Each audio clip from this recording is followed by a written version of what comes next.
In this video, I'm going to explain how the US government is at least partly responsible for inspiring some of the most iconic mid-century modern furniture ever created.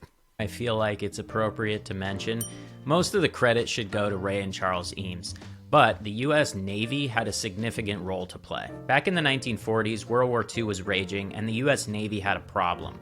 Their existing splints were made of aluminum, and they were difficult to transport and often ineffective at treating injured soldiers on the battlefield. Some soldiers refused to wear them, and further injuries were often caused by the metal edges rubbing against an injured leg. In 1942, the US Navy issued an open competition to design a new splint, one that would be lightweight, easy to use, and easy to transport and manufacture. Cut to Ray and Charles Eames in their two-bedroom apartment in Venice, California, one of which was their workshop.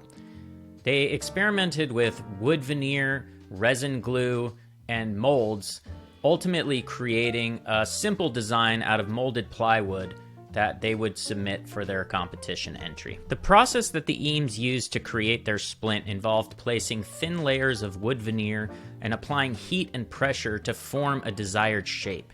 The layers were then bonded together with strong resin adhesive, which in the 1940s had to be really toxic in your apartment. This helped them create a stable, durable structure that was resistant to moisture, very lightweight, and solved many of the problems that the previous metal splints had. According to the Eames office, several months after their submission, they received a telegram from the US Navy. Congratulations, your molded plywood splint has been selected as the best design in this competition. The Office of Naval Research is making arrangements to issue a contract for production of this splint. Thanks for your contribution to the war effort. The Eames were ecstatic. They won the competition, and that contract allowed them to scale their business to what it is today. They built tens of thousands of units, they scaled their team significantly, and they were able to start a manufacturing wing, which helped them adapt their molded plywood techniques to furniture projects that became some of the most iconic pieces that we know today. In 1946, 4 years after the competition, the Eames molded plywood chair was introduced. In 1950, the Eames molded fiberglass chair was first designed. It was a continuation of the Eames' work with molded plywood and fiberglass. The chair was an important breakthrough in furniture design, as it was the first chair to combine a molded fiberglass shell with a metal frame. The resulting design was strong, lightweight, and comfortable. Sound familiar? It quickly became a popular choice for both residential and commercial applications. It remains an iconic piece of mid-century modern design today. Next up, the Eames wire chair. In 1951, the Eames introduced the wire chair, which was an innovative design that made use of new materials and manufacturing techniques.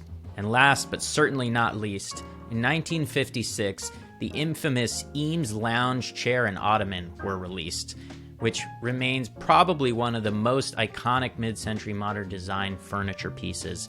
So to wrap things up, the US Navy gets at least some credit for inspiring the most iconic mid-century modern furniture pieces that we know today. They inspired the Eames by creating the competition, which led to the Eames creating their furniture and manufacturing techniques that they carried throughout their careers.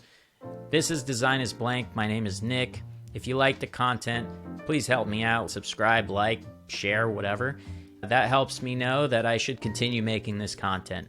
Thanks a lot. Bye.